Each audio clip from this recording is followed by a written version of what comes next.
గురుకుల పాఠశాల పిల్లలకు షూ తయారు చేసినా కూడా కొన్ని లక్షల షూ అవుతుంది, మామూలు కాదు. లెదర్ అనేది ఇక్కడ ఉత్పత్తి అనేది జరగదు. లిస్ట్ చెప్పండి ఏమేమి చేయొచ్చు. ఇప్పుడు డోలు డప్పు పిల్లలు మరి చెప్పులు చేయనికంటే వస్తారంట. నెగిటివ్ అనేది తీసేయండి ఫస్ట్.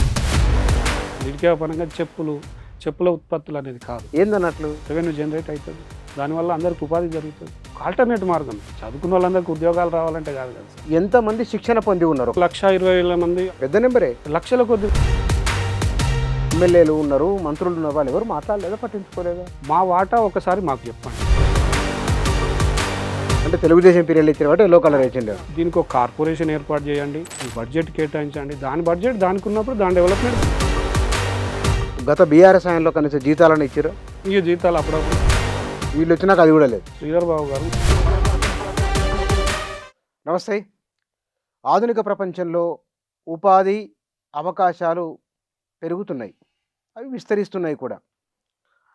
ప్రాచీనంగా వస్తున్న వృత్తులను కాదనుకొని వేరు వృత్తులకు వెళ్తున్న వారు కొందరు, పాత వృత్తులనే ఆధునీకరించుకొని మనుగడ సాగిస్తున్న వారు మరికొందరు.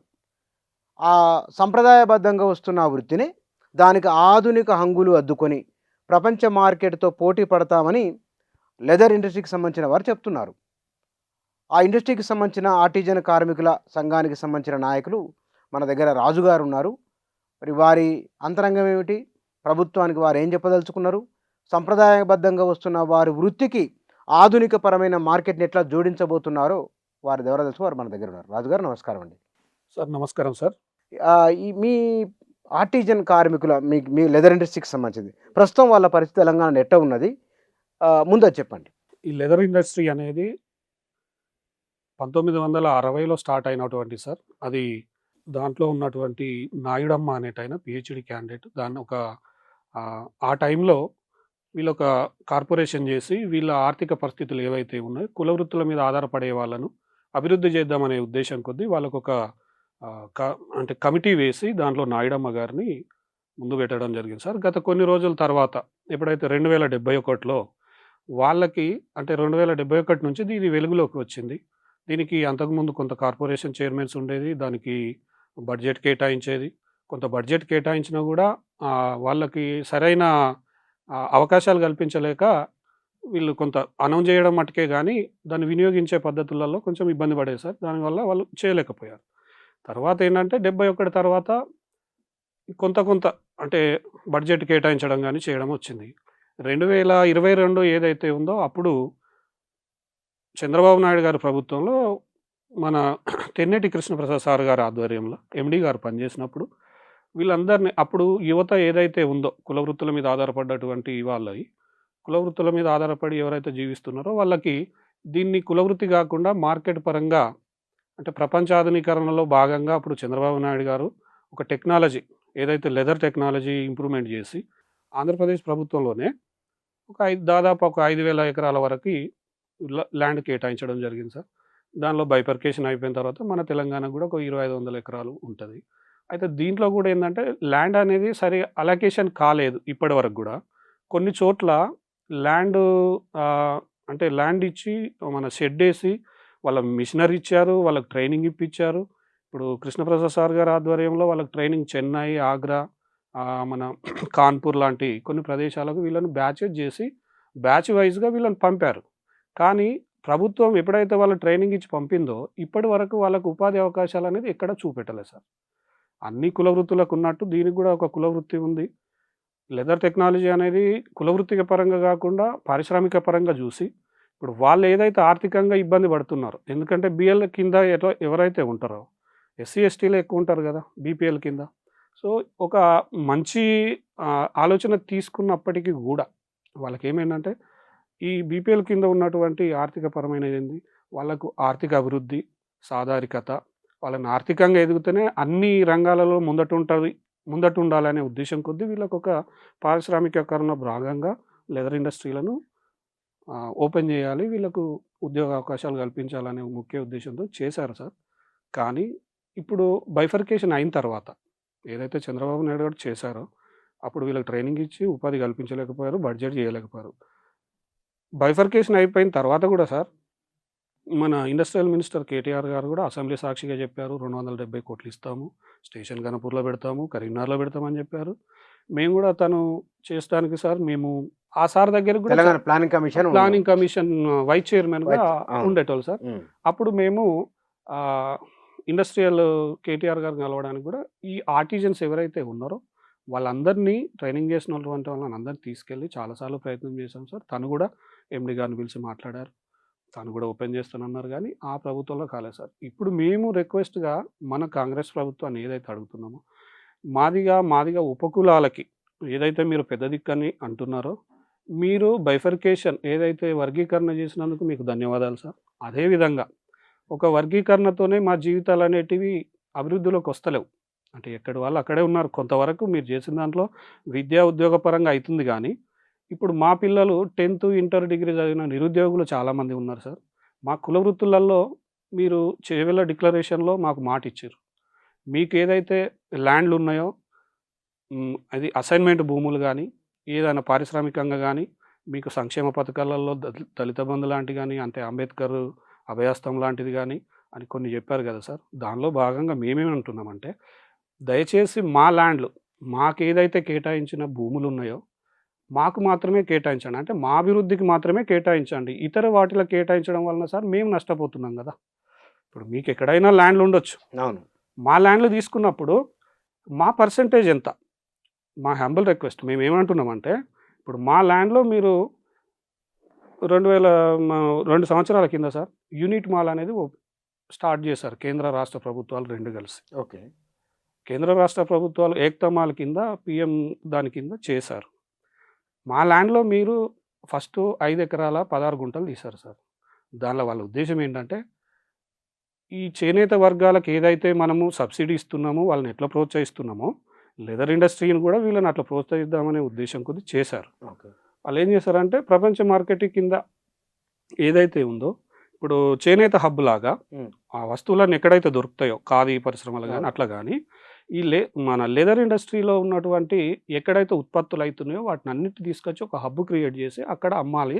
దానికి ఒక షాపింగ్ మాల్ కట్టాలనేది మెయిన్‌గా హైదరాబాద్‌లో అయితే కరెక్ట్ ఉంటదని చెప్పేసి గచ్చిబౌలిలో మనకున్నటువంటి మాకు 43 ఎకరాలు ఉండే సార్. అది పోను కొంత 16, 17 ఎకరాల వరకు అయింది. ఈ ల్యాండ్‌లో మేమేం రిక్వెస్ట్ చేస్తున్నాం ప్రభుత్వానికంటే, ముఖ్యమంత్రి రేవంత్ రెడ్డి గారికి, సార్ మా ల్యాండ్‌లో మేము చేస్తున్నారు. మా ల్యాండ్‌లో మీరు దానికి యూనిట్ మాల్‌కి కేటాయించారు. మీరు రాష్ట్ర, కేంద్ర ప్రభుత్వాలు సమన్వయంగా చేస్తున్నారు. మా వాటా ఒకసారి మాకు చెప్పండి. మా వాటా మాకు కేటాయించండి. మేము దానివల్ల ఆర్థికంగా అభివృద్ధి, సాధారికత సాధించడానికి కొంత అవకాశం ఇయ్యండి. మీరు కట్టినా పర్వాలేదు. అదేవిధంగా మన రాష్ట్ర వ్యాప్తంగా ఉన్న జిల్లాలలో కూడా సార్ అక్కడక్కడ మాకు ల్యాండ్ కేటాయించారు. ఫర్ ఎగ్జాంపుల్ ఏంటంటే సార్ వాళ్ళు కేటాయించింది ఏంటంటే, ఒక జిల్లా యూనిట్ తీసుకొని ఆ జిల్లా యూనిట్లలో ఉన్నటువంటి లెదర్ ఇండస్ట్రీ డెవలప్ చేయడానికి 110 ఎకరాలు, 150 ఎకరాలు తీసుకొని ఒక మెగా లెదర్ పార్కు, దాన్ని మార్కెటింగ్ చేయడానికి మిగతా 4 చోట్ల, అంటే 4 చోట్ల ఎక్కడైతే ఉన్నదో ఆ జిల్లా వ్యాప్తంగా 4 చోట్ల యూనిట్‌కి మార్గాలకు ఉత్పత్తి చేసి మళ్ళీ తీసుకొచ్చి మార్కెట్ చేసుకోవడానికి 4, అంటే ఒక 100 నుంచి 150 ఎకరాలకు మెగా లెదర్ పార్కు, ఒక 25 ఎకరాలు ఉంటే మినీ లెదర్ పార్క్ అని చేశారు. ఫర్ ఎగ్జాంపుల్ కరీంనగర్ తీసుకున్నట్టయితే రుక్మాపూర్‌లో 140 ఎకరాలు మెగా లెదర్ పార్కు, జమ్మికుంటకు 25 ఎకరాలు ఇచ్చారు, పెద్దపల్లికి 20 ఎకరాలు, జగిత్యాల, సిరిసిల్ల అట్లా ఇచ్చారు. అట్లా ఉమ్మడి 10 జిల్లాలల్లా మాకు ల్యాండ్ అలొకేషన్ చేశారు. కానీ అక్కడ సర్వే నంబర్లు మెగా లెదర్ పార్కులోకి స్టేషన్ గన్పూర్‌లో ఉంది, కరీంనగర్‌లో ఉంది, హైదరాబాద్‌లో ఉంది కానీ మిగతా ఎక్కడ లేదు. ల్యాండ్ అలొకేషన్ చేస్తున్నారు. అంటే ల్యాండ్ ఇచ్చారు కానీ అలొకేషన్ లేదు కదా! మ్యూటేషన్ అనేది లేదు కదా మాకు. మా పేరు మీద ఎందుకు లేనప్పుడు చేయలేదంటారు? ఇక అది ప్రభుత్వాలే చెప్పాలి సార్. ఇప్పటి వరకు గూడా బైఫర్కేషన్ అయినంక గూడా అదే ఆంధ్రప్రదేశ్‌లో వాళ్ళకి కార్పొరేషన్ నడుస్తుంది, చైర్మన్ నడుస్తున్నారు, బడ్జెట్ ఇస్తున్నారు. మరి బైఫర్కేషన్ అయినంక గత ప్రభుత్వాలు ఇంతవరకు కార్పొరేషన్ చైర్మన్ చేయలేదు, బడ్జెట్ ఇయ్యలేదు, దాని గురించి మాట్లాడనే లేదు. ఎందుకంటే అంటే ఎవరు మరి దీంట్లో ప్రభుత్వాన్ని ఎవరు కదిలించారందుక అంతమంది ఎమ్మెల్యేలు ఉన్నారు, మంత్రులు ఉన్నారు, వాళ్ళు ఎవరు మాట్లాడలేదా, పట్టించుకోలేదా? ప్రతి ఎమ్మెల్యేకి గెలిసాం సార్. మేము మినిస్టర్‌లకు గెలిసాము రిక్వెస్ట్‌గా. మా ప్రయత్నాలు, మా పోరాటం ఎప్పుడు సాగుతుంది సార్. ప్రతి ఎమ్మెల్యేని కలిసాం సార్ మేము. అసెంబ్లీ సమావేశాలలో కూడా లాస్ట్ 2004 కూడా సార్ మీరు మాట్లాడండి. మనకు లిడ్‌క్యాప్ సంస్థ ఏదైతే ఉందో దీనివల్ల మనకు ల్యాండ్ ఉంది. మన పిల్లలు నిరుద్యోగులు ఉన్నారు. ఇండస్ట్రియల్ పెడితే మన పిల్లలకు అంటే ట్రైనింగ్ ఇచ్చి వాళ్ళకు ఉపాధి కల్పించవచ్చు. మీరు మాట్లాడండి సార్ అని ప్రతి ఒక్కరికి తెలుసు సార్. మరి మా వాళ్ళకి కూడా మేము చాలా ఒత్తిడి చేస్తున్నాం. ప్రస్తుతం ఉన్న ఐటీ పరిశ్రమల శాఖ మంత్రి గారి దగ్గర కూడా పోయినాం సార్. ఎప్పుడు? మేము గత 9 సంవత్సరాల నుంచి తిరుగుతున్నాం సార్. అంటే మేము ప్రభుత్వం ఏర్పడ్డాక శ్రీధర్ బాబు గారిని ఇప్పటికి బీఆర్ఎస్ లో తిరిగిండ్రు, ఇప్పుడు కాంగ్రెస్ లో కూడా తిరుగుతున్నాం. ఓకే, ఏమన్నారు వీళ్ళు? ఎవరైనా చేస్తామనుడే తప్ప దాన్ని దాటేయడం తప్ప ఇంతవరకు అభివృద్ధి చేసింది లేదు సార్. కొంతవరకు అయితే శ్రీధర్ బాబు గారు కొంత ఇనిషియేటివ్ తీసుకొని ఆయన ఏమన్నారంటే, మీ ల్యాండ్ ఏదైతే ఉన్నాయో దాన్ని హద్దులు పెట్టించి దానికి అది చేయగలుగుతామని చెప్పి శ్రీధర్ బాబు గారు కూడా కొంత చేయగలుగుతున్నారు సార్. మేమేమంటున్నామంటే అది సరిపోదు సార్. మాకు బడ్జెట్ ఇప్పుడు 2024లో మొదటి బడ్జెట్లోనే మాకు డిప్యూటీ మన సీఎం గారు బట్టి విక్రమార్క గారు అనౌన్స్ చేశారు, రాష్ట్రానికి 2 మెగా లెదర్ పార్కులు ఇస్తామని అనౌన్స్ చేశారు. శ్రీధర్ బాబు గారు కూడా చేశారు. పీయూష్ గోయల్ని కూడా కలుస్తున్నారు. ఒకసారి మన షూ కంపెనీలు కూడా పిలిచారు. మరి మధ్యలో ఏమైందో తెలియదు సార్. ఇంతవరకు కూడా ఆ మెగా లెదర్ పార్కుల పని అనేది కూడా ఇంతవరకు ఏం ముందుకు పోవట్లేదు. అసలు ఎక్కడున్నది అక్కడే ఉంది, ఎక్కడున్నది అక్కడనే ఉన్నది సార్. బడ్జెట్ కూడా సార్ పాపం మా లిడ్ క్యాప్కి అంటే ఇప్పుడున్న టీజీఎల్ఐపిసికి జీతాలు కూడా ఇబ్బంది ఉన్నాయి నిజం చెప్పాలంటే. అసలు డబ్బులు ఇవ్వట్లేదా? అసలు బడ్జెట్ లేదు సార్. మాకు తెలిసి మేము ఇప్పటి వరకు చూస్తున్నాం. పోయిన అసెంబ్లీ సమావేశాలలో కూడా మేము బడ్జెట్ సమావేశాలలో మార్చిలో కూడా డిమాండ్ చేసి చెప్పాం. ఇప్పుడు గత బీఆర్ఎస్ ఆయనలో కనీసం జీతాలను ఇచ్చిరా? ఈ జీతాలు అప్పుడప్పుడు ఇచ్చుకుంటూ నడిచింది సార్. అది వీళ్ళు వచ్చినాక అది కూడా లేదు. వీళ్ళు వచ్చి అది వాళ్ళ జీతాలు నడుస్తున్నాయి కానీ అంటే బడ్జెట్ సపరేట్గా కనీసం ఇండస్ట్రియల్కి ఏది డెవలప్మెంట్కి అయితే ఎక్కడ కేటాయిస్తలేరు సార్. మాట వరకు అయితే చెప్తున్నారు కానీ ఇప్పటి వరకు ఎంతమంది శిక్షణ పొంది ఉన్నారు? ఒకవేళ గవర్నమెంట్ రేపు మీకు భూమి బదలాయించి మీ పేరు మీద ఇండస్ట్రీ ఎస్టాబ్లిష్ అయ్యి బాబు స్టార్ట్ చేయండి అంటే కనుక ఎంతమంది శిక్షణ పొందిన వాళ్ళు ఉన్నారు? యాక్చువల్గా 1,20,000 మంది అప్పుడు పొందినట్టు వాళ్ళ డాటా ఉంది సార్. అప్పుడు మొబైల్స్ కమ్యూనికేషన్ లేదు కాబట్టి కొంతమంది చనిపోయారు, కొంతమంది వేరే వలస వెళ్ళారు. ఇట్లా మనకైతే రాష్ట్ర వ్యాప్తంగా ఇప్పటికీ ఒక 25,000 మంది అయితే ఉంటారు సార్. ఇప్పటికీ ఉన్నారు. ఒక 7-8 వేల మంది మనకు ప్రజెంట్ ఉన్నారు. పెద్ద నెంబరే, చాలా పెద్ద నెంబరే సార్. ఇప్పటి వరకు వాళ్ళకి ఎలాంటి ఉపాధి లేదు. వాళ్ళకు కూడా 60 అబోవ్ దాటి వాళ్ళ పాపం వయసు రీత్యా కూడా చాలా అదైపోయారు. అంటే వాళ్ళకి గవర్నమెంటే ఉపాధి కల్పిస్తామని ట్రైనింగ్ ఇచ్చింది, గవర్నమెంటే అన్ని చేస్తామన్నారు. ఆర్థికంగా లోన్లు అవో సబ్సిడీ ఇచ్చి వాళ్ళని డెవలప్ చేయాలి కానీ చేయలేకపోయినారు. మరి మార్కెట్లో ఆ నూతన టెక్నాలజీని వినియోగించుకుంటాం సార్. మేము ఏమంటున్నామంటే వర్క్ చేసేంత స్తోమత మా దగ్గర ఉంది. మీరు ఆ టెక్నీషియన్గా మేము ట్రైనింగ్ ఇస్తే వర్క్ చేసేంత ఉంది. మాకు ఉపాధి కల్పించండి, ఆర్థికంగా మమ్మల్ని డెవలప్ చేయండి అని మనం రిక్వెస్ట్ చేసేది కూడా అదే సార్. అంటే మీ ట్రైనింగ్ అనేది మామూలు ట్రైనింగ్ సంప్రదాయబద్ధంగా వచ్చేది ఒకటి, 2 ఇప్పుడు ఉదాహరణకు మన దేశంలో కొన్ని ప్రాంతాలు చెప్పులకు చాలా ఫేమస్, మన ఆ ఊరి పేరుతోనే ఫేమస్ అయినాయి కదా. ఇప్పుడు అట్లాంటిది ఆ కొత్త టెక్నాలజీ నేర్చుకున్న వాళ్ళు ఉన్నారా అనేది? ఉన్నారు సార్. ఇప్పుడు మనకు ఇక్కడ వచ్చేసి కూడా సార్ గచ్చిబౌలిలో ఆఫ్టర్ 10th తర్వాత డిప్లొమా కోర్సెస్ ఉన్నాయి. లెదర్ మీద, ఇండస్ట్రియల్ మీద కూడా దానికి డిప్లొమా కోర్స్ ఉన్నాయి. మనకు కూడా FDDI ఉంది. FDDIలో కూడా సార్ ఇంటర్ తర్వాత ఫ్యాషన్ టెక్నాలజీతో పాటు ఫుట్వేర్ టెక్నాలజీ అనేది ఉంది. అయితే ఆంధ్రప్రదేశ్లో మనకి ఫుట్వేర్ టెక్నాలజీ కింద ఫీజు రింబర్స్మెంట్ ఇస్తున్నారు కానీ తెలంగాణలో ఇప్పటివరకు ఇలా సార్. దానికి సీఎం గారు కూడా రిక్వెస్ట్ పెట్టాం సార్. మన పిల్లలు కూడా ఉన్నారు, ఇప్పుడు ఏదైతే ఫుట్వేర్ టెక్నాలజీ ఉందో దాంట్లో అడ్మిషన్ తీసుకుంటే మన పిల్లలకు కూడా ఫీజు రింబర్స్మెంట్ ఇవ్వండి. కాదు, తెలంగాణలో మొన్న కులగణన చేస్తే ఎక్కువ పాపులేషన్ ఉన్నది కదా, మరి ఎందువల్ల దీని అంత పట్టింపులు? రాష్ట్రంలో లార్జెస్ట్ సింగిల్ నంబర్లో ఉన్నటువంటి లార్జెస్ట్ కమ్యూనిటీ ఏదంటే మాదిగ కులం సార్. మాదిగ ఉపకులాలు. మరి ప్రభుత్వాలు ఎందుకు నెగ్లెక్ట్ చేస్తున్నాయి? ఓటు బ్యాంక్ కోసమే కేవలమా? వీళ్ళని అభివృద్ధి చేస్తే ఏంటనేది కదా ఇప్పటి వరకు కూడా కొంత సందిగ్ధమైనది. ఇక్కడ మీ వృత్తి చేస్తున్నవారు దేశవ్యాప్తంగా ఏ రాష్ట్రంలో ఏ ప్రభుత్వం మీ దగ్గర ఏమైనా డాటా ఉందా? ఎవరు ప్రోత్సాహకాలు ఇస్తున్నారు, ఎవరు బాగా ఎంకరేజ్ చేస్తున్నారు? సార్ మనకు చెన్నై, ఇప్పుడు తమిళనాడు ఉంది కదా సార్. తమిళనాడు కానీ మహారాష్ట్ర, కర్ణాటక, ఇప్పుడు ఆంధ్రప్రదేశ్లో కూడా ఉంది కదా సార్. కార్పొరేషన్ ఉంది, వాళ్ళకు మొబైల్ ఏంటి మన మొబైల్ సర్వీసెస్ కూడా ఉన్నాయి. వ్యాన్స్ ఉంటాయి సార్. ఇప్పుడు మొబైల్ టిఫిన్ ఎట్లయితే ఎక్కడైతే అక్కడ అవసరం ఉన్న అక్కడ ప్లేస్ ఉన్న అక్కడ ఎట్లయితే టిఫిన్ సెంటర్స్ నడుస్తాయి అట్లనే మొబైల్ సర్వీసెస్ కూడా ఫుట్వేర్ టెక్నాలజీలో కూడా మొబైల్ సర్వీసెస్ వచ్చినాయి. ఆంధ్రాలో ఇచ్చారు, అంటే ఎట్లా లాస్ట్ ఇయర్ ఇచ్చారు. వాళ్ళు ఏదైనా ఉపాధి కోసం. ఇప్పుడు సార్ పాపం వీళ్ళు ఈ లిడ్ క్యాప్ ట్రైనింగ్ పొందిన వాళ్ళే కాక లిడ్ క్యాప్ డబ్బాలని కొన్ని ఉన్నాయి. అప్పుడు కృష్ణప్రసాద్ గారు రోడ్ల మీద అక్కడక్కడ పెట్టేసి వాళ్ళకి ఎల్లో కలర్ ఇబ్బంది లేకుండా అని పెట్టారు. అంటే తెలుగుదేశం పీరియడ్ ఇచ్చారు. అయితే కనీసం వాళ్ళని ఉంచడానికి కూడా రోడ్డు మీదకెళ్ళి తీసేస్తున్నారు సార్. వాళ్ళ జీవనోపాధి పాపం ఎట్లా సార్? అదే గాకుండా వాళ్ళకి ప్రోత్సాహకరంగా కొన్ని ఏది సంక్షేమ పథకాలలో కొంత రాయితీ కల్పించి వాళ్ళని ఎంకరేజ్ చేసినట్టయితే సార్ మంచి టెక్నీషియన్ వెళ్తారు సార్. దీన్ని కులవృత్తిగా కాకుండా వ్యాపార పరంగా చూసినట్లయితే ఇప్పుడు రష్యా గానీ, జపాన్ గానీ సార్ వాళ్ళ లెదర్‌ను మనం ఇక్కడ ఫర్ ఎగ్జాంపుల్ తీసుకుంటే వుడ్‌లాండ్ గానీ, మన యాక్షన్ గానీ, ఇవి గానీ పేరు పొందిన ఉత్పత్తులు ఏవైతే ఉన్నాయో బాటా గానీ, వాళ్ళ ఉత్పత్తులు వాళ్ళు చేస్తున్నారు గదా! అక్కడ ఈ కులాలకు సంబంధించినోళ్ళు ఎవరు లేరు. అంతా ఓసీ అంటే అన్నీ పెద్ద కులాలే చేస్తున్నారు గదా! హ్మ్. ఇప్పుడు వాళ్ళ ఉత్పత్తి గానీ, ట్రాన్స్‌పోర్ట్ గానీ, ఈ రంగంలోకొచ్చి వాళ్ళు చేస్తున్నారు గానీ, వీళ్ళకి మాత్రం ఎలాంటి ఉపాధి లేదు గదా! అంటే ఉపాధిని అంటే పట్టించుకుపోవడానికి ఒకటి వీళ్ళ నుంచి ఎమ్మెల్యేలు, ఎంపీలు, మంత్రుల నుంచి ఒత్తిడి లేకపోవడం ఒకటి. ఒకటి. అవును సార్. రెండోది ప్రభుత్వానికి స్వతహాగా తనకే ఆ స్పృహ లేకపోవడం కూడా ఈ 2 జరుగుతున్నాయా? లేకపోతే ఏందన్నట్లు? ఆ! సార్ అంటే ప్రభుత్వానికి ఇప్పుడు వాళ్ళు ముఖ్యమంత్రి అయిన తర్వాత వాళ్ళ బిజీలో వాళ్ళున్నప్పటికి గూడా, ఒక కాన్స్టిట్యుయెన్సీలో ఒక రిజర్వేషన్ క్యాండిడేట్‌గా ఎదిగిన ఎమ్మెల్యేలు, ఎంపీలు గాని ఎవరైతే ఉన్నారో, వాళ్ళకి ఆ బాధ్యత అనేది కొంత స్పృహ ఉండాలనేది నా ఉద్దేశ్యం సార్. హ్మ్. ఎందుకంటే, ఇప్పుడు అసెంబ్లీలో మీకు కొన్ని చాలా ప్రశ్నల మీద మాట్లాడుతున్నారు. ఇది నా జాతి, నా కమ్యూనిటీ. ఎస్సీ ఇప్పుడు సబ్ క్యాస్ట్‌లో గూడా ఉన్నారు గదా సార్. మాదిగ ఉపకులాలు ఉన్నారు, మాల ఉన్నారు. వీళ్ళంతా దీని కిందకే వస్తారు. వాళ్ళు గూడా కొంత ఉపాధి పొందుతారు గదా! మా ఎమ్మెల్యేలైనా, ఎవరైనా సార్, ఇప్పటికీ ఒక టికెట్ జేసుకోండి. ఒత్తిడి తీసుకురండి. ప్రభుత్వాల మీద ఒత్తిడి తీసుకొచ్చి ఒక ఇండస్ట్రియల్ జేయండి. ఇండస్ట్రియల్ ఓపెన్ జేయడం వల్ల మీకు నిరుద్యోగత తగ్గుతది గదా! ఇప్పుడు 10థ్ క్లాస్‌లో ఆగిపోయిన వాళ్ళు సార్ డిప్లొమా కోర్స్ నేర్చుకొని ఇప్పుడు ఖాళీగానే ఉంటారు. వాళ్ళకి ఉపాధి ఇయ్యండి. ఐటీసీ సెంటర్‌లు పెట్టారు. ఐటీసీ సెంటర్‌లో గూడా మేము జెప్పాం.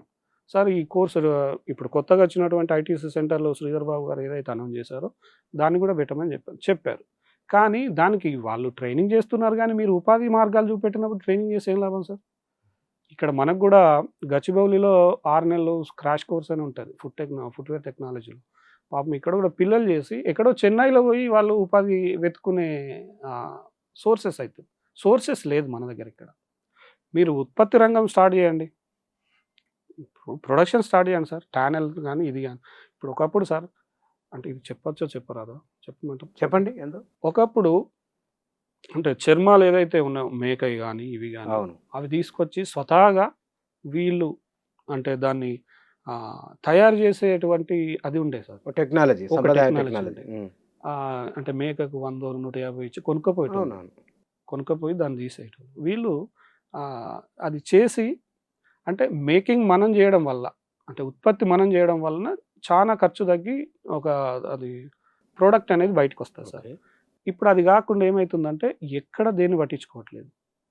అసలు అక్కడ లెదర్ అనేది ఇక్కడ ఉత్పత్తి అనేదే జరగొద్దనే ఒక మెయిన్ ఉద్దేశ్యంతో జేశారు. కానీ పారిశ్రామికంగా జూసినప్పుడైతే ఇప్పుడు డోలు, డప్పు ఇవన్నీ అప్పుడున్న పరిస్థితులలో ఇప్పుడు లేవు గదా సార్. అన్నీ అంటే ప్లాస్టిక్‌యి అవును. వచ్చేసినాయి. వీళ్ళ ఉపాధి కొంచెం తగ్గింది. మేమేమంటున్నామంటే ఇదే టెక్నాలజీని మీరు అంటే ఫ్యూచర్ టెక్నాలజీకి తీసుకోండి. ఫ్యూచర్ టెక్నాలజీగా తీసినప్పుడు మన పిల్లలు గూడా చదువుకున్న వాళ్ళున్నారు గదా! వాళ్ళకి ఉపాధి కల్పించండి. వాళ్ళతో పాటు ఇంకా కొంతమందికి ఓ 10, 20% మిగతా కులాలకి ఇయ్యండి. వాళ్ళు గూడా ఉపాధి పొందుతారు గదా! ఇదొక ఫ్యాషన్ టెక్నాలజీ కింద చూడండి సార్. హ్మ్. ఇప్పుడు మన జాకెట్లున్నాయి. ఇప్పుడు లెదర్ ఉత్పత్తులలో ఓన్లీ చెప్పులనే చూడొద్దు గదా సార్. లెదర్ అంటే ఓన్లీ చెప్పులే చూడకండి. మేము రిక్వెస్ట్ చేసేదేందంటే, ఇప్పుడు లెదర్ అంటే ఓన్లీ మీరు చెప్పులని ఎందుకు అనుకుంటారు? ఏం ప్రొడక్ట్స్ ఉన్నాయి? బ్యాగ్స్ ఉన్నాయి. ఇప్పుడు గూడ్స్ ఉన్నాయి గదా సార్ మనయి. లిస్ట్ చెప్పండి ఏమేమి చేయొచ్చో? ఏమేమి చేయొచ్చు? ఇప్పుడు మనం జాకెట్స్ ఉన్నాయా సార్? ఫ్యాషన్ టెక్నాలజీలో మన జాకెట్స్ గానీ, మన బ్యాగ్స్ గానీ, లేడీస్ బ్యాగ్స్ గానీ, ఇప్పుడు అంతకుముందు వచ్చే సూట్ కేసులు గానీ, ఇప్పుడు లెదర్ బెల్టులు గానీ, షూ గానీ, మిగతా అంటే చిన్న చిన్న లెదర్ ఉత్పత్తులతోని తయారైనటువంటి మంచి డిమాండే ఉంటది గదా సార్. అలాంటి ఉత్పత్తి చేయండి. మనం ఇప్పుడు 2000 పెట్టి కొంటున్నాం సారు. ఒక షూ కొనాలంటే ఒక 5000 పెట్టి కొంటున్నాం లెదర్ ప్రొడక్ట్‌ని. ఒక్కొక్కటి 11,000, 12,000 బాగా డిమాండ్ కొంటున్నారు. ఉంటది వాటికి. బాగా డిమాండ్ ఉంటది. మనం ఉత్పత్తి చేస్తే మనకు రెవెన్యూ వస్తది గదా! ఇప్పుడు ఉత్పత్తి అనేది మన దగ్గర జరిగినప్పుడు రెవెన్యూ వస్తది గదా! మరి మన ముడి సరుకంతా అట్టిగనే పోతుంది గదా! చెన్నై, ఆగ్రాకు పోతుంది మన ముడి సరుకు. ఏది డైలీ వారు వచ్చే మేకది గానీ, ఇది గానీ, తోళ్ళన్నీ. తోళ్ళన్నీ అటెళ్తున్నాయి గదా! అంటే తోళ్ళ పరిశ్రమ అక్కడ బాగా డెవలప్ అయింది. అక్కడ బాగా డెవలప్ అయింది. హ్మ్. అదేవిధంగా వాళ్ళు ఏం చేశారు, ఇండస్ట్రియల్ కింద ఇప్పుడు ఇండస్ట్రియల్ కింద దీన్ని తీసుకొని లీడ్ క్యాప్ని తీసుకొని సార్ యూనిట్ మాల్ అనేది పెడుతున్నారు ఇండస్ట్రియల్ కింద. మాకు కనీసం అంటే వాటా 20% ఏదో ఇస్తానన్నారు కానీ ఇంతవరకు అగ్రిమెంట్ లేదు సార్. మేము ఇవాళ కూడా శ్రీధర్ బాబు గారిని అడిగాం. ఇవాళ మన గాంధీ భవన్లో ప్రజల సమస్యల మీద ఎవ్రీ వీక్ వచ్చే మినిస్టర్ల దగ్గరికి వెళ్ళి ఆర్టిజన్ చేసినటువంటి వాళ్ళు డాక్టర్ ఆర్ఎపల్లి రాజేందర్ గారి ఆధ్వర్యంలో మేమందరం కలిసి అక్కడికి వెళ్ళి మన మినిస్టర్ గారిని కూడా కలిసి చెప్పాం, సార్ దీన్ని అలొకేషన్ చేయండి, ఒకటి లెదర్ ఇండస్ట్రీని డెవలప్ చేయండి, మీరు ఏదైతే ప్రకటించిండ్రో ఆ మెగాలో లెదర్ పార్కులు చేయండి, వాటిని ఎస్టాబ్లిష్ చేసి కొంత ఉపాధి కల్పించండి అని చెప్పాము. అదేవిధంగా మా ల్యాండ్లు ఏదైతే ఉన్నో దాని ప్రొటెక్ట్ కోసం మీరు అంటే కంచెలాగా కానీ కాంపౌండ్ లాగా పెట్టండి అని చెప్పాము. దీనికి ఒక కార్పొరేషన్ ఏర్పాటు చేయండి, ఒక చైర్మన్ పెట్టండి, దీనికి బడ్జెట్ కేటాయించండి, దాని బడ్జెట్ దానికి ఉన్నప్పుడు దాని డెవలప్మెంట్ దానికి అవుతుంది కదా సార్. ఇప్పుడు ఇన్ని బడ్జెట్లు కేటాయిస్తున్నారు, ఆ బడ్జెట్ని ఒక కేటాయిస్తే వాళ్ళు అభివృద్ధికి చేస్తారు కదా అని బాగా రిక్వెస్ట్ చేశాం సార్. సార్ కూడా సానుకూలంగా ఉన్నారు. గౌరవ ముఖ్యమంత్రి గారిని కూడా మేము అంటున్నాం, అంటే మా అభివృద్ధి కోసం మీరు ఎక్కువ కష్టపడుతున్నారు సార్, మేము కూడా మా కాళ్ళ మీద నిలబడే అవకాశం మాకు కల్పించండి, మాకు కొంత ల్యాండ్ ఉంది, మాకు అంటే ట్రైనింగ్ ఇస్తే మేము కూడా సమర్థవంతంగా చేయంత కెపాసిటీ ఉంది మా పిల్లలకు కూడా. మీరు ఒక ఇండస్ట్రియల్ని ఓపెన్ చేయండి సార్, మిగతా పిల్లల అంటే మిగతా వాటి కుల సంఘాలతో కానీ ఇప్పుడు చేనేత వర్గాలు కూడా కొంత ఏది దసరా దీవాలి కానీ మీరు ఎట్లయితే ఇస్తున్నారో ఏది అంటే గురుకుల పాఠశాలలకు కానీ బట్టలు కానీ ఏదైతే గవర్నమెంట్ పరంగా ఇస్తున్నారో ఆ కాపీ రైట్ మాకు ఇవ్వండి.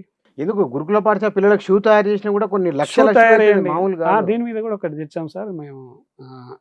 ఇప్పుడున్న ఎమ్మెల్యే గారు ప్రశాంత్ కుమార్ గారు కూడా పాపం మంచి అది చేశారు సార్. దానివల్ల ఏంటంటే హైకోర్టులో ఆ చేనేత వర్గాలతో పాటు మనకు కూడా కాపీరైట్ కింద హైకోర్టు జడ్జిమెంట్ కూడా తెచ్చాం సార్, వారికి ధన్యవాదాలు. కొంతవరకు కాపీరైట్ కింద లెదర్ ఉత్పత్తుల మీద జరిగేటువంటి ప్రతి పనిని గవర్నమెంట్ ఈ లిడ్ క్యాప్ను గుర్తించి ఇవ్వమని రిక్వెస్ట్ చేస్తున్నాం. ఎందుకంటే దానివల్ల కొంత రెవెన్యూ వస్తుంది, మంచి రెవెన్యూ గవర్నమెంట్. చేనేత వర్గాలకు ఎట్లయితే ఇస్తున్నారో అది కూడా లెదర్ ఉత్పత్తులకు కూడా ఇవ్వండి. కానీ ఇక్కడ ఒకటి గమనించాలి మనం, మెషనరీ వచ్చిన తర్వాత మనుషులకు పని తగ్గింది, ఉత్పత్తి పెరిగింది, కానీ మోడ్రన్ టెక్నాలజీ మోడ్రన్ అభిరుచులకు అనుగుణంగా ఈ తోలు ఉత్పత్తులు వాటిని మనం మార్కెట్ డిమాండ్ అందుకునే నిపుణత ఉందా అని కార్మికుల దగ్గర ఆ స్కిల్స్ ఉన్నాయా సార్? అయితే ఇది కూడా కరెక్టే సార్. మేము కూడా ఎందుకంటే వాళ్ళు 2004లో చేసినటువంటి వాళ్ళు ఇప్పటి వరకు 60 దాటి ఉన్నారు, కొంతమంది 70లో ఉన్నారు. ఆ టెక్నాలజీ అప్పటి వరకు ఆ టైంలో ఏదైతే ఇచ్చారో ఆనాడు ఫ్యాషన్. మేమేం రిక్వెస్ట్ చేస్తున్నాం అంటే ఈనాడు 10th ఇంటర్ పిల్లలు ఉన్నారు, మీరు ఒక ట్రైనింగ్ సెంటర్ పెట్టండి. మా దానిలో చాలా ఉత్పత్తి వర్గాలు ఉన్నాయి సార్. మరి పిల్లలు మరి చెప్పులు చేయనికంటే వస్తారంట, ఈరోజు కమ్యూనికేషన్ టెక్నాలజీ అమెరికా పోతున్నారు చదువుకోవడానికి, మరి చెప్పులు చేయనికి రమ్మంటే ఎందుకు మేము వస్తామని? అదే సార్, అంటే లిడ్ క్యాప్ అంటే ఓన్లీ చెప్పులు కాదు, ఫ్యాషన్ టెక్నాలజీ ఒక భాగం అని చెప్తున్నాం. ఓకే, ఫ్యాషన్ టెక్నాలజీ ఉత్పత్తి రంగంలో పారిశ్రామికంగా మనం భాగస్వాములం అయిదాం, ఒక ఇండస్ట్రియల్ పరంగా భాగస్వాములం అయిదాం. అంటే ఆ నెగిటివ్ అనేది తీసేయండి ఫస్ట్. లిడ్ క్యాప్ పరంగా చెప్పుల ఉత్పత్తులు అనేది కాదు, దానిలో సింథటిక్ వచ్చినాయి, దాని తక్కువ ధరకు వచ్చినాయి, అది వేరు. అయితే మిగతా వాటిని చూస్తలేరు మీరు, ఏది గూడ్స్ దాంతో తయారయ్యేటువంటి గూడ్స్ ఏవైతే ఉన్నాయో వాటిని చూడండి. టెక్నాలజీ పరంగా వాటిలో కూడా ఉన్నాం కదా సార్. అట్లా చూసి వీళ్ళకు ఉద్యోగ ఉపాధి వస్తుంది, ఆర్థికంగా ఎదుగుతాం, మనం ఎదిగితే రాష్ట్రానికి కూడా ఆర్థికంగా రెవెన్యూ వస్తుంది కదా సార్. ఎక్స్పోర్ట్ చేసి దేశంలో కూడా మనం కూడా మా భాగస్వామ్యం ఉంటుంది. ఇప్పుడు చైనా వాళ్ళు కూడా ఎక్స్పోర్ట్కి వాళ్ళు అదవుతున్నారు. ఒకప్పుడు ఎక్స్పోర్ట్ మన నుంచే పోయేది, కానీ ఇప్పుడు వెళ్ళట్లేదు. మనకు తగ్గింది రెవెన్యూ, వాళ్ళకు తగ్గింది. అట్లా మేమేమంటున్నామంటే మాకు ఉపాధి మార్గం అంటే అందరికీ ఉద్యోగాలే రావాలని లేదు కదా సార్. ఇది ఒక ఆల్టర్నేట్ సోర్స్. ఇక్కడ ఆగిన వాళ్ళకి కొంత ఉపాధి ఇస్తాం, మన పిల్లలతో పాటు మిగతా కమ్యూనిటీ పిల్లలు కూడా ఇద్దాం. ఎవరికి ఇంట్రెస్ట్ ఉంటే వాళ్ళు వస్తారు. ఇప్పుడు ల్యాండ్లన్నీ ఖాళీగా పెడితే ఏమొస్తుంది సార్? ఇప్పుడు మీరు ఇచ్చారు మాకు లిడ్ క్యాప్ ల్యాండ్లు ఇచ్చారు, కేటాయించారు, అలొకేషన్ చేయకుండానే ఇచ్చారు, అవి ఉత్తగానే ఉంటున్నాయి కదా. ఇప్పుడు గవర్నమెంట్ పరంగా కూడా మేము రిక్వెస్ట్ చేస్తున్నాం, మాకు ఎస్సీ కార్పొరేషన్ లోన్లోనే వచ్చేటి సార్. దళిత బంధు వచ్చినాక అది మొత్తం తీసేసారు, మొత్తమేనే సార్. ఇంతవరకు ఎక్కడ ఏం లేదు. ఆ కార్పొరేషన్కు ఎవరెవరికి వస్తుందో ఏంటో కూడా తెలియదు. సో మేమేమంటున్నామంటే అదే లోన్ సబ్సిడీ ఏదైతే ఉందో వీళ్ళకి ఇవ్వండి, డెవలప్ అవుతారు కదా, పారిశ్రామికంగానే డెవలప్ అవుతారు. ఆర్థికంగా ఉన్నప్పుడు సంక్షేమ పథకాలలో నీకు కూడా కొంత తగ్గుతుంది కదా. ప్రభుత్వం ప్రతి దాని మీద ఇన్వెస్ట్ చేసే కంటే వాళ్ళు ఆర్థికంగా ఉన్నప్పుడు వాళ్ళని కొంచెం ముందుకు తీసుకెళ్ళే అవకాశం ఉంటుంది కదా. ఇప్పుడు దీంట్లో ఈ పని నేర్చుకోవడానికి ఇతర కులాల వాళ్ళు కూడా వచ్చిరనుకోండి, మీరు ఆహ్వానిస్తారా? తప్పకుండా సార్. నేనేమంటున్నా, ఇది ఒక్క కులానికి సంబంధించింది కాదు. ఓకే. అంటే వృత్తి మాత్రం అయినప్పటికీ, కుల వృత్తి అయినప్పటికీ అందరూ పాల్గొనాలి. అంటే మాకు 80% కాలం మారింది కాబట్టి ఇప్పుడు అంతే. రిలయన్స్ వాళ్ళు చెప్పుల కంపెనీ పెట్టారు. రిలయన్స్ వాళ్ళు పెట్టారు సార్. వాళ్ళు వద్దనలేం ఇప్పుడు కదా. రిలయన్స్ ఆయనకు అసలు అవసరమే లేదు. ఈరోజు రిలయన్స్ కంపెనీ షూ కంపెనీ పెట్టి సేల్ చేసుకుంటున్నారు. మార్కెట్ రంగంలోకి వచ్చేసింది. వాళ్ళు బాటా అని పెట్టిండ్రు ఒకరు. బాట్ అని పెట్టిండ్రు, యాక్షన్ షూస్ అని, వుడ్ ల్యాండ్ అని. ఉమ్, ఇప్పుడు వుడ్ ల్యాండ్ ఎక్కడి నుంచో ప్రపంచ దేశాల నుంచి వస్తుంది సార్. దానికి అంత కాస్ట్ పెట్టి ఎందుకు కొంటున్నాం? అవును. దానికి పోటీ పడలేకపోయినా దానికి పోటీ పడేటట్టు మనం ఇక్కడోటి గవర్నమెంట్ అనుకుంటే సబ్సిడీ ఇచ్చో, ఆర్థికంగా మాకు చేయూతనిచ్చో చేస్తే. ఇప్పుడు మల్టీనేషనల్ కంపెనీలకు సీఈఓలంతా ఇండియా వాళ్ళే ఇండియా వాళ్ళే కదా ఉన్నప్పుడు సార్. ఈ అవును. చెప్పులు లేదా తోలు ఉత్పత్తులు చేయలేరా? చేయలేరా? ఇప్పుడు అందరికీ సార్, ఇప్పుడు మనిషికి అంటే మానవునికి ఎట్లయితే బట్టలు ఒక 2-3 జతలన్నా మినిమం ఎట్లుంటాయో, చెప్పులు కానీ షూలు కానీ మినిమం 2-3 జతలు అందరికి ఉంటున్నాయి సార్. మార్కెటింగ్ అవుతుంది. డెఫినెట్ ఉంటుంది. మార్కెటింగ్ బట్టలకు వీటికి వీటికి ఖచ్చితంగా ఉంటుంది ఎప్పటికి కదా సార్. ఉంటుంది. తప్పకుండా. అంటే అన్నప్పుడు ఈ ఉత్పత్తి రంగాన్ని ఎన్నుకోవడం వలన ప్రభుత్వానికి కానీ మిగతా వాళ్ళకి కానీ ఎలాంటి ఇబ్బంది లేదు. రెవెన్యూ జనరేట్ అయితే అవుతుంది. రెవెన్యూ జనరేట్ అవుతుంది. దానివల్ల అందరికి ఉపాధి జరుగుతుంది. ఆల్టర్నేట్ మార్గం చదువుకున్న వాళ్ళందరికీ ఉద్యోగాలు రావాలంటే కాదు కదా సార్. ఇట్లాంటివి చేస్తేనే కదా ఎక్కడో దగ్గర ఉపాధి ఎక్కడో దొరికేది. ఉపాధి ప్రత్యక్షంగా దొరికేది. పరోక్షంగా చాలా అది. మందికి ఒక కంపెనీ ద్వారా 1000-2000 మందికి ఎంప్లాయ్ కుటుంబాలే అవి. 2-3 వేల కుటుంబాలు. ఒక కుటుంబం బాగుపడుతుంది కదా. ఉమ్, ఆర్థికంగా ఎదిగినప్పుడు వాళ్ళు అన్ని వర్గాలతో పోటీ పడతారు కదా. ఇంకా బీపీఎల్ కిందన ఇంకా మీరు అక్కడనే అని చూసేదానికంటే yes. అందరిలో కలుస్తారు కదా. 2014 నుంచి వాళ్ళ 2026 ముగింపు ఇన్నేళ్ల కాలంలో దీని గురించి ఎందుకు చర్చ లేదు అసలు? అదే సార్. అంటే దీన్ని ఒక ఇండస్ట్రీగా డెవలప్ చేయొచ్చు కదా. ఆ. గొప్ప అవకాశం ఇది. ఎందుకు పట్టించుకోలేదు అంటారు నాకు ఇది? అదే సార్. అంటే వాళ్ళకున్న ఉద్దేశం ఏంటి అనేది తెలియదు కానీ, ఈ ఇండస్ట్రియల్ కింద మేము చాలా సార్లు అంటే వాళ్ళ ఉద్యమాలు చేస్తున్నాం, రిక్వెస్ట్ చేస్తున్నాం, అడుగుతున్నాం. ఎవరిని అడిగినా ఇదే సార్, డెవలప్ చేస్తాం. అంటే మాటలకు మాత్రం చెప్తున్నారు సార్. ఉమ్. అసెంబ్లీ సాక్షిగా చెప్తున్నారు, బయట చెప్తున్నారు. ఇది మేము డెవలప్ చేస్తాం అని చెప్తున్నారు కానీ ఇంతవరకు అయితే అది అమల్లోకి వచ్చింది అయితే కాదు సార్. అనేది సీరియస్నెస్ లేనట్టుంది ఎవరికి. సీరియస్నెస్ లేదు. ఉమ్. మరి ట్రైనింగ్ తీసుకున్న వాళ్ళైనా సరే మీరు 20,000 మంది అన్నారు కదా, మరి వీళ్ళందరూ మీకు యూనియన్ కూడా ఉన్నది కదా, మరి మీ యూనియన్ ఏం చేస్తుంది? మరి ఇన్ని రోజులు ఏం చేసింది మరి? సార్ ఈ 9 ఏళ్ల నుంచి అదే చేస్తున్నాం సార్. ఏం చేసింది? మా ప్రయత్నం కూడా మేము ఒకటి చేయగలిగాం. అంటే ల్యాండ్లు ఎక్కడైతే ఏదో ఐడెంటిఫై చేయగలిగినాం, ఉమ్. వాళ్ళందరికీ రిపోర్ట్ ఇవ్వగలిగినాం. ఆ రిపోర్ట్ ఇచ్చిన తర్వాత కొన్ని చోట్ల మనకి అంటే హద్దులు పెట్టి కొన్ని చేసిండ్రు. కొన్ని చోట్ల ట్రైనింగ్ ఇప్పించే, ఇప్పుడు జమ్మికుంట లాంటి ప్రాంతంలో ట్రైనింగ్ కూడా ఇప్పించాం. ఒక ఈడిపి ప్రోగ్రామ్ చేసి ఒక 1 వీక్ కానీ 10 days కానీ ఇప్పించి వాళ్ళకి ఏదో రకంగా మిషనరీ ఉంది సార్, రస్ట్ పట్టిపోతున్నా సార్. వేస్ట్ అప్పుడు లక్షల కొద్ది పెట్టిన మిషనరీస్ వీళ్ళే ఇచ్చేది. ఎవరు లేదా రా మెటీరియల్ అంతా ప్రభుత్వం ఇచ్చేది, వాళ్ళని చేయమనేది. అలాంటి మొత్తం ఇబ్బంది అంటే రస్ట్ పట్టిపోతున్నాయి, ఖరాబ్ అవుతున్నాయి. కనీసం దాన్నైనా టేకప్ చేసుకొని అక్కడ ఉన్నటువంటి వాళ్ళకి ఇవ్వమని మేము అప్పటి నుంచి ఇప్పటి వరకు కూడా పోరాటం చేస్తున్నాం సార్. ఈ రోజు వరకు కూడా అది ఇంకా చేస్తున్నాం. మా ల్యాండ్లో కూడా మళ్ళీ ఈ ల్యాండ్లలో వేరే వాళ్ళ అవసరాలకు తీసుకోవద్దని వాళ్ళని అంబల్ రిక్వెస్ట్ కూడా చేస్తున్నాం. అంటే దానికి రస్ట్ కొట్టడం అనేది భవిష్యత్తుకు రస్ట్ కొట్టడం, ఎస్ సార్. ప్రభుత్వ ధనానికి రస్ట్ కొట్టడం, అదే అసలు. అంతే కదా సార్. ఇప్పుడు ఇన్కమ్ సోర్స్ ఉంది, రెవెన్యూ ఉంది అంటున్నాం సార్. మీకు దీనివల్ల రెవెన్యూ జనరేట్ అయ్యే అవకాశం ఉంది సార్. యువత ఉంది, నిరుద్యోగులు ఉన్నారు. దాన్ని కొంచెం టేకప్ చేసుకోండి. మీరు ఒక పని చేయండి, మొత్తము లెదర్ ఇండస్ట్రీ ఎట్లా దీన్ని వృద్ధి చేయవచ్చు, దీనికి ఉన్న మార్కెట్ ఏమిటి, ఏమైనా అధ్యయనం చేసినా మీరు దీని మీద? ఎగుమతులు దిగుమతులకు ఎంత అవకాశం ఉన్నది, మన దేశంలో మార్కెట్ ఎట్లా ఉన్నది, ఏమన్నా అధ్యయనం చేసినా మీరు? చేసాం సార్. ఇప్పుడు మనకి ఇక్కడ ఇంపోర్ట్ అయ్యే వస్తువులు ఏవైతే ఉన్నాయో సార్, వేలలో పెట్టుకుంటున్నాం కదా సార్. ఇప్పుడు మనకు వచ్చేదంతా ఇంపోర్టే, మన దగ్గరనైతే మ్యానుఫ్యాక్చర్ లేదు. మనకు వచ్చేదంటే ఇతర రాష్ట్రాలు, ఇతర దేశాల నుంచే వస్తున్నాయి సార్. సో మనం ఏమంటున్నామంటే, మన దగ్గరనే ఉత్పత్తి రంగం పెట్టినట్లయితే దీన్ని ఎక్స్పోర్ట్ చేయడానికి రష్యా లాంటి దేశాలు ఉన్నాయి. దీని మీద నిపుణులు ఉన్నారు. దీని మీద అధ్యయనం పిహెచ్డి చేసిన నిపుణులు ఉన్నారు సార్. వాళ్ళతో కూడా చర్చించాం. ఎఫ్డిడిఐ అక్కడికి కూడా వెళ్ళాము. దీనికి అంటే ముడి సరుకు ఏదైతే ఉన్నదో దాన్ని చేసుకోగలిగితే, ట్యానింగ్ ఉత్పత్తి అనేది ప్రారంభిస్తే దీనికి కూడా మార్కెట్ అవకాశాలు చాలా ఉన్నాయి సార్. మార్కెట్ అవకాశాలు మాత్రం చాలా ఉన్నాయి. ఈ ఉత్పత్తి మీద ఏదైతే ఉన్నదో మార్కెట్ అవకాశాలు చాలా ఉన్నాయి. దాన్ని ఎక్స్‌పోర్ట్ చేసుకోవడానికి కూడా ఇతర దేశాలు, ప్రపంచ దేశాలు కూడా పోటీ పడే అవకాశం ఉంది సార్. అది చేసాం. దీంట్లో ఇక్కడ మనం ప్రభుత్వం గనక ఇనిషియేట్ చేసి ముందుకొచ్చి దీనికి కొంత నిధులు కేటాయించి భూ బదలాయింపు చేసి ఇండస్ట్రీ ఏర్పాటు చేస్తే కనుక మొత్తం తెలంగాణ రాష్ట్రంలో ఎంతమందికి మనం ప్రత్యక్షంగా ఉపాధి కల్పించవచ్చు? ఒక 25 కులాలకు అతీతంగా అందరికీ yes అవకాశాలు sir. ఉండాలి కదా. Yes sir. Yes.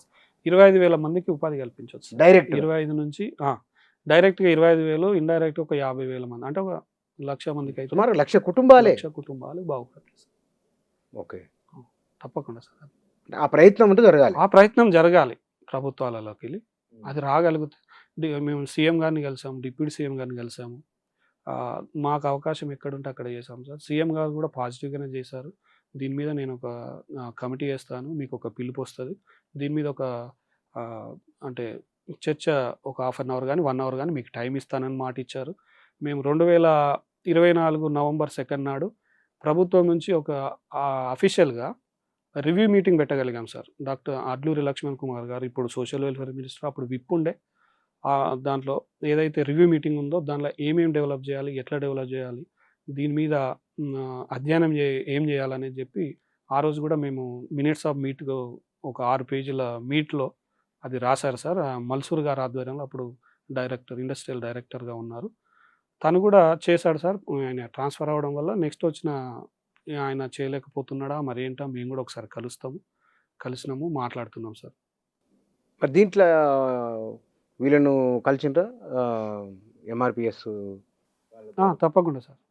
ఇప్పుడు మేము ఏదైతే పెట్రోల్ బంకులు ఇచ్చారు సార్, అంటే ఈ ల్యాండ్లలో కొంతమందికి ఇతరులకు కమ్యూనిటీ ఇలా కాని వాళ్ళకి పెట్రోల్ బంక్ కింద మనిషికి 3 ఎకరాలు 3.5 ఎకరాలు ఈవీ చార్జర్ కింద 3 ఎకరాలు ఇచ్చినప్పుడు గౌరవ ఇండస్ట్రియల్ మినిస్టర్ శ్రీధర్ బాబు దగ్గరికి వెళ్ళి, సార్ ఇది మాకు అన్యాయం జరుగుతుంది, ఇస్తే మా వాళ్ళకి ఇవ్వండి కానీ మిగతా వాళ్ళకి ఇవ్వద్దు కదా అని వెళ్ళినప్పుడు తను రద్దు చేస్తున్నట్టు ఒక మాట అయింది కానీ ఇంతవరకు దాన్ని క్యాన్సిల్ చేసినట్టు మాత్రం ఏం రాలేదు సార్. అంటే అది ఖాళీగా ఉండడం వలన అంటే విలువైన భూమి కాబట్టి ప్రతి ఒక్కరికన్నా దాని మీద ఉంటుంది కదా. దాన్ని ఏం చేస్తున్నా అంటే పెట్రోల్ బంక్ కృష్ణమాది అడిగి మీరు వెళ్ళాం సార్. సార్ మందకృష్ణ మాదిగ గారి దగ్గరికి కూడా వెళ్ళి ఆయన ఏమన్నారు? ఆయన పాజిటివ్గానే ఉండి మన శ్రీధర్ బాబు దగ్గరికి తీసుకొచ్చి ఈ మాట చెప్తే ఆ రోజు అక్కడ ఆగింది సార్. దాంతోపాటు కాసిం గారు కూడా మాకు ప్రతి దాంట్లో సార్ గౌరవాధ్యక్షులుగా మేము కూడా తనతో ప్రోగ్రామ్ చేసాం. తన ఆధ్వర్యంలో మేము సీఎం గారిని కూడా కలిసినాం. ఒకసారి కలిసినప్పుడు కూడా సీఎం గారు కూడా పాజిటివ్గానే చెప్పారు కానీ వర్క్ జరగట్లేదు సార్. అంటే మీరు ఇక్కడ వర్క్ జరగడం కాదు, మీరు ప్రభుత్వం పైన ఒత్తిడి తేవడంలో ఫెయిల్ అవుతున్నారు. ఇందులో సమస్య లేదు, ఎందుకంటే మీరు అన్ని లెక్కల్లో చెప్తున్నారు కానీ మరి దళిత మంత్రులు 5 మంది ఉన్నారా? దళిత మొత్తం. అవును సార్. ఉప ముఖ్యమంత్రి, ఆరోగ్య శాఖ మంత్రి అడ్లూరి లక్ష్మణ్ కుమార్, వివేక్ ఉన్నారు, ఇంతమంది ఉన్నారు. మరి మీరు ఎందుకు అయితే లేదు?